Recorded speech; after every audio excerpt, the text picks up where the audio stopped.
The New Testament reading is from Matthew 22:34 through 23:12.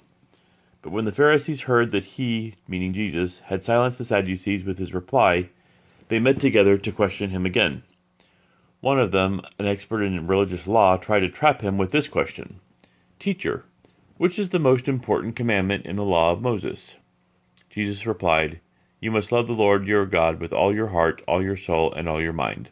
This is the first and greatest commandment. A second is equally important. Love your neighbor as yourself.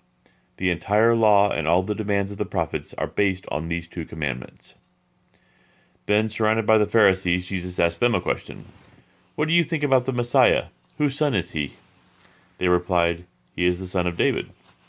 Jesus responded, "Then why does David, speaking under the inspiration of the Spirit, call the Messiah my Lord?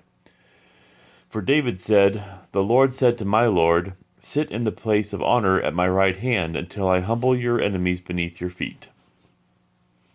Since David called the Messiah my Lord, how can the Messiah be his son?"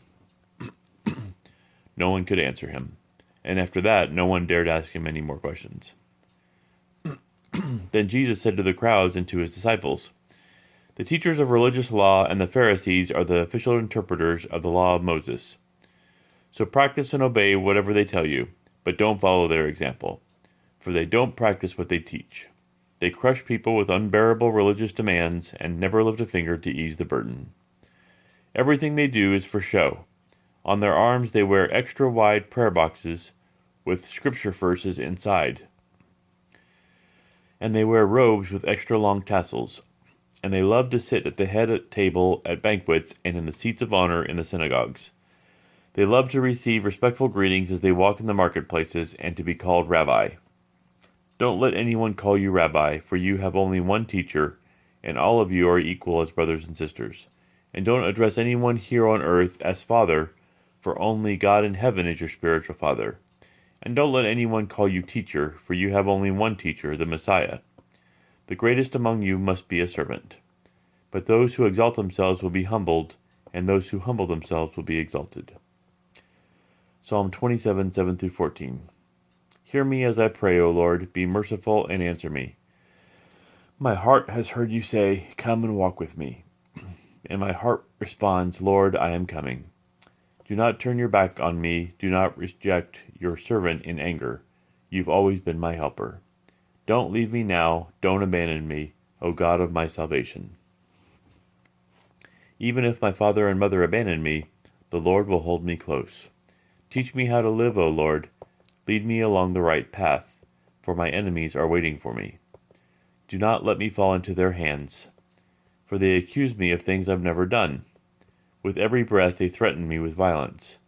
Yet I am confident I will see the Lord's goodness while I am here in the land of the living. Wait patiently for the Lord. Be brave and courageous. Yes, wait patiently for the Lord. Proverbs 6:27-35. Can a man scoop a flame into his lap and not have his clothes catch on fire? Can he walk on hot coals and not blister his feet? So it is with the man who sleeps with another man's wife. He who embraces her will not go unpunished. Excuses might be found for a thief who steals because he is starving, but if he is caught, he must pay back 7 times what he stole, even if he has to sell everything in his house. But the man who commits adultery is an utter fool, for he destroys himself. He will be wounded and disgraced. His shame will never be erased, for the woman's jealous husband will be furious, and he will show no mercy when he takes revenge. He will accept no compensation, nor be satisfied with a payoff of any size.